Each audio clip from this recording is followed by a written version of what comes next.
¿Sabías que existen deidades ancestrales capaces de guiarte, protegerte y transformar tu vida desde lo más profundo de tu ser? Hoy vamos a adentrarnos en el poder y la sabiduría de Nana Buruku, Obanani, Yewa y Orisha Oko, 4 espíritus sagrados que guardan secretos sobre la vida, la muerte, el amor y la fertilidad de la tierra. Quédate conmigo hasta el final, porque descubrirás cómo su energía puede iluminar tu camino espiritual y abrirte a nuevas bendiciones. Este no es un video más, es un viaje de conexión con lo divino. Comencemos juntos esta travesía. Hola, bienvenidos a esta inmersión profunda que hacemos hoy. Tenemos aquí unos textos del Tratado de los Orishas y la idea es explorar a fondo 4 figuras que aparecen ahí: Nana Buruku, Obanani, Yewa y Orisha Oko. Queremos entender bien qué representan, qué historias nos cuentan estas páginas sobre ellos. ¿Ok? Vamos a meternos de lleno en esto. Hola, ¿qué tal? Me parece una selección excelente, ¿eh? Porque estos 4 orishas, tal como los describe este material, nos muestran caras muy diferentes y a veces complejas de esa cosmovisión. Cubren, digamos, desde lo más ancestral hasta temas como el amor, la muerte, el sustento. Lo interesante va a ser ver cómo el texto construye a cada uno, ¿no? Perfecto. Empecemos entonces por Nana Buruku. Los textos la pintan como una figura muy antigua, casi legendaria, ¿verdad? Sí, totalmente. Se dice que es madre de Babalu Aye en la regla Arara, que es una tradición específica que mencionan, e incluso abuela de todos los Obatalá. O sea, eso la pone en un lugar muy, muy atrás en el tiempo. Absolutamente.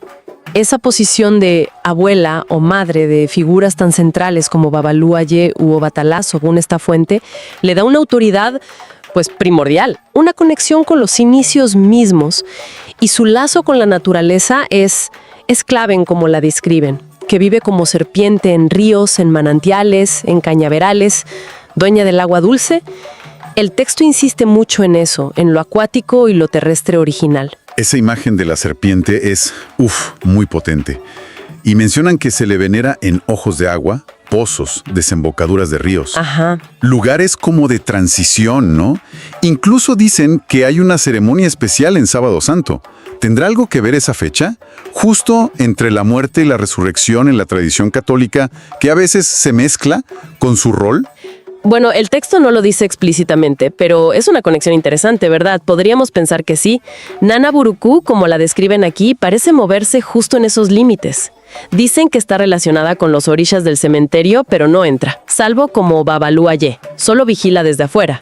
Es como una figura de umbral conectada a los ciclos profundos de vida y muerte, pero desde un lugar muy ancestral. Y hay un detalle que me llama mucho la atención, que resalta el texto sobre su carácter, que rechaza el metal, por un rencor viejo con Ogún, el orisha del hierro. Eso. Al punto de que sus sacrificios se hacen con un cuchillo de caña brava. ¿Qué tan importante es eso? Es importantísimo, según se lee aquí. La coloca en un tiempo, o en un estado, digamos, anterior a la era del metal, a la tecnología de Ogún. Refuerza esa idea de antigüedad, de conexión con una naturaleza más cruda, menos trabajada. Es casi una declaración de principios, ¿no? Una memoria ancestral hecha regla. Claro. Ese detalle del cuchillo de caña brava, junto con sus atributos que mencionan, como la tinaja con 7 piedras porosas o la culebra, todo subraya esa esencia elemental y antigua. Entendido. El texto también dice su número, el 7, y sus colores, rojo, blanco y azul. Y su saludo, Yasobaba. Todo esto la define entonces como una fuerza muy antigua, misteriosa, ligada a los orígenes del agua y la tierra, y con un carácter firme, marcado por esa vieja pelea con el metal. Exactamente. Es como la matriarca primordial, la guardiana de misterios ancestrales, tal como la dibuja este Tratado de los Orishas. Bueno, y de esta energía tan ancestral, quizás un poco distante de Nana Buruku, pasamos a Obanani, o simplemente Oba. Aquí la historia que cuenta el texto parece mucho más personal, ¿no? Centrada en el amor, el sacrificio, la lealtad. ¿La mencionan como esposa de Shango? Así es.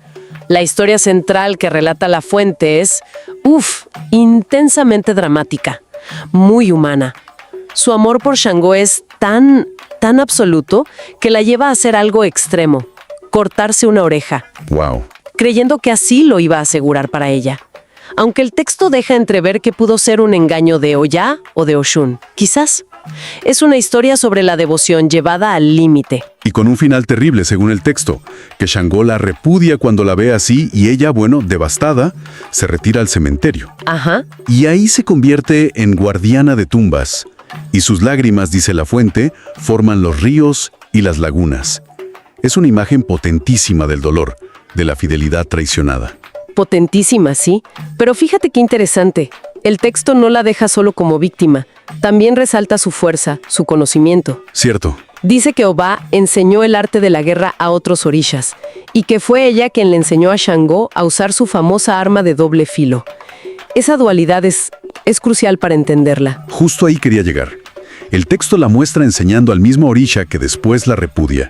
¿Qué nos dice eso sobre las dinámicas de poder, de conocimiento, de relaciones que describe esta fuente?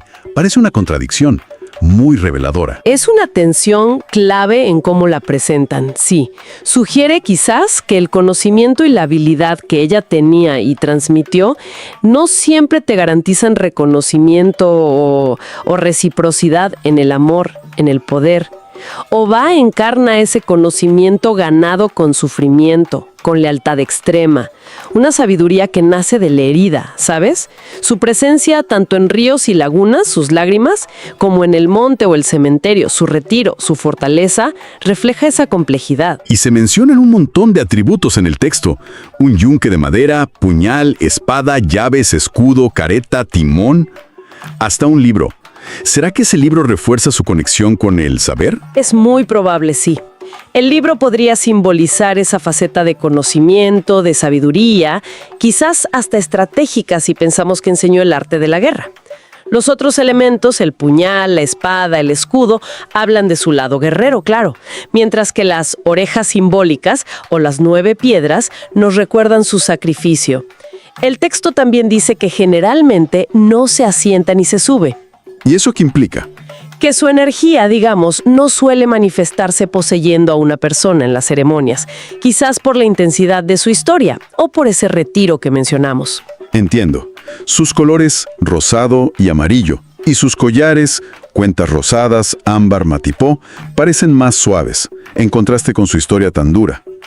Una figura compleja, fuerte, sabia, herida, leal hasta las últimas consecuencias. Esa es la Oba que emerge de estas páginas, una orisha de profundas contradicciones. Su historia, según esta fuente, nos habla del altísimo costo del amor y la lealtad, pero también de la resiliencia y el conocimiento que pueden surgir del dolor. Bueno, y mientras Oba representa un conocimiento forjado en la pasión y el sufrimiento, Yewa, que es la siguiente figura que describen nuestros textos, parece encarnar algo radicalmente distinto. La pureza absoluta, la virginidad intocada y ligada directamente a la muerte. Exacto. El texto es muy enfático con esto.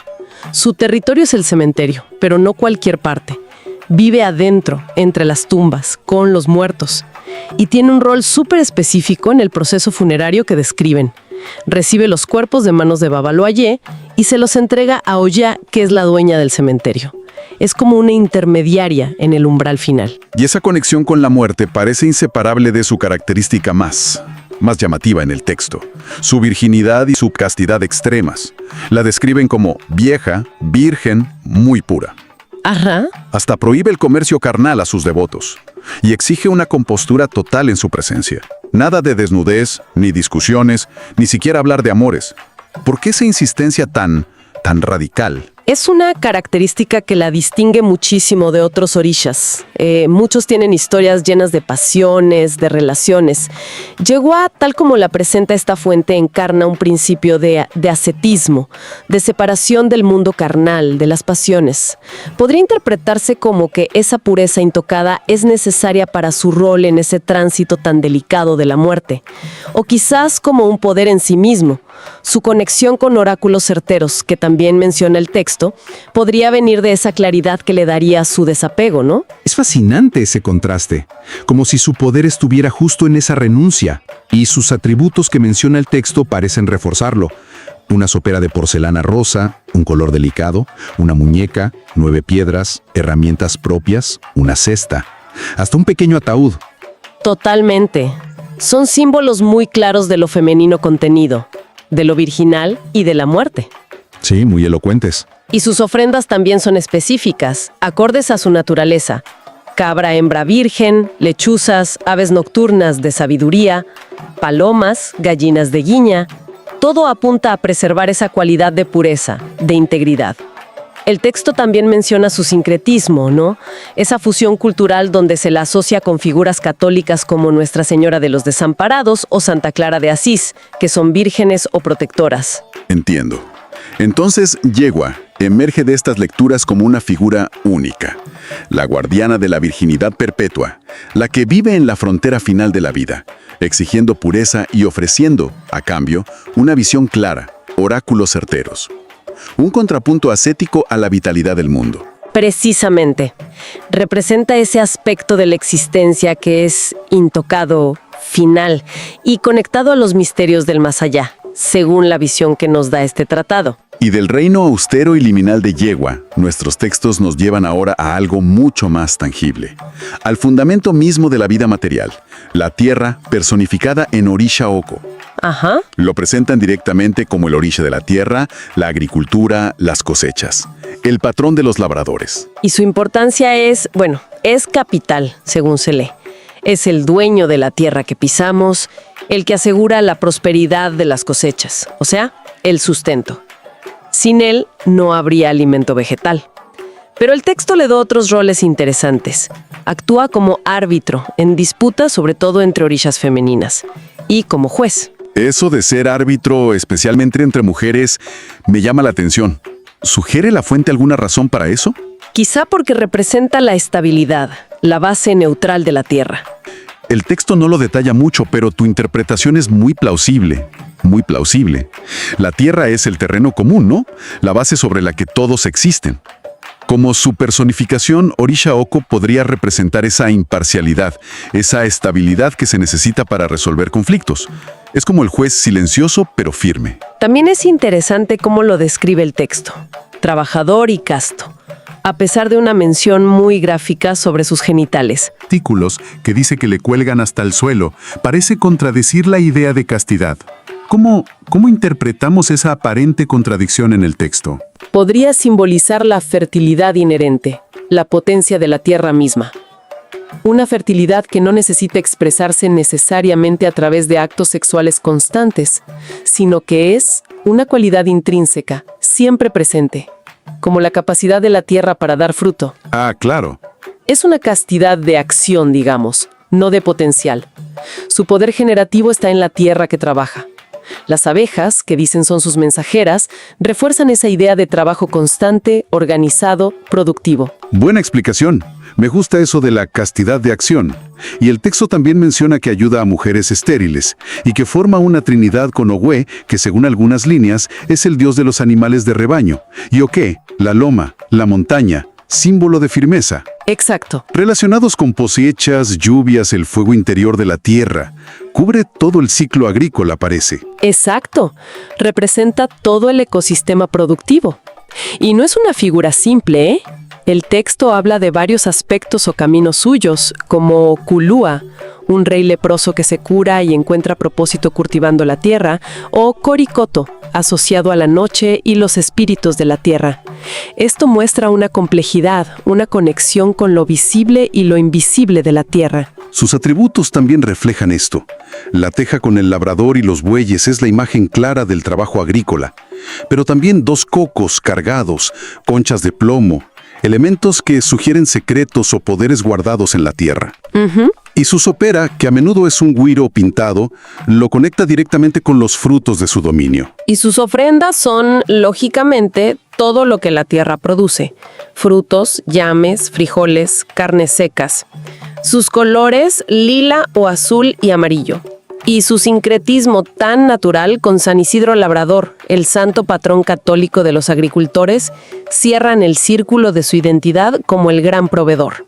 El texto recalca que todo iniciado debe recibirlo porque representa la tierra misma, la base que nos sostiene. Es la firmeza, el sustento, el ciclo del trabajo y la recompensa. En esencia, sí. Orisha Oko, según lo describe esta fuente, es el pilar fundamental de la existencia material, la personificación de la tierra fértil, trabajadora y justa. Hemos recorrido entonces 4 energías muy distintas tal como las presenta el Tratado de los Orishas. Nana Buruku, la abuela ancestral envuelta en el misterio de las aguas primigenias y reacia al metal. Ajá. En austera que reina en la pureza del cementerio. Y Orisha Oko, el fundamento terrenal, el trabajo paciente y la fertilidad que nos alimenta. ¿Qué panorama nos deja esta exploración? Pues nos deja un panorama de una riqueza y una complejidad increíbles. Estas 4 figuras, leídas a través de la lente de esta fuente, nos muestran cómo esta cosmovisión aborda aspectos cruciales y a veces contradictorios de la experiencia humana y divina. Los orígenes remotos y misteriosos con Nana Buruku, las complejidades del amor, la traición y el conocimiento con Oba, la tensión entre pureza radical, muerte y clarividencia con Yewai, y la conexión vital con la tierra, el trabajo y el sustento con Orisha Oko. Cada uno aporta una pieza esencial al mosaico. Es impresionante cómo cada uno talla un nicho tan específico y profundo de la existencia. Definitivamente. Y quizás un pensamiento para llevarnos algo que surge de estas lecturas. Los textos describen a estos orishas con roles muy claros en los ciclos de vida, muerte, relaciones y sustento, enmarcados en una tradición específica. Pero, ¿cómo resuenan hoy los arquetipos que encarnan, tal como se nos presentan aquí? Pensemos en la fuerza del misterio ancestral frente a la modernidad, Nana Buruku, las complejidades del sacrificio en las relaciones, Oba, la búsqueda de pureza o desapego en un mundo saturado, Yewa, o nuestra relación actual con la tierra que nos alimenta, Orisha Oko. ¿Qué tensiones universales siguen vivas en estas narrativas antiguas? Una reflexión muy potente para cerrar. Gracias por acompañarnos en esta inmersión basada en el Tratado de los Orishas. Mantengan viva la curiosidad y las ganas de explorar. Hasta pronto. Gracias por llegar hasta el final de este video. Si te gustó la información obtenida, considera suscribirte y dejar un like. Escríbenos en los comentarios desde dónde los escuchas. Si quiere conocer más sobre el Orisha Shango, da clic en la imagen de la derecha. O si quieres oraciones a Yemaya y Oshun para vencer obstáculos, da clic en la imagen de la izquierda.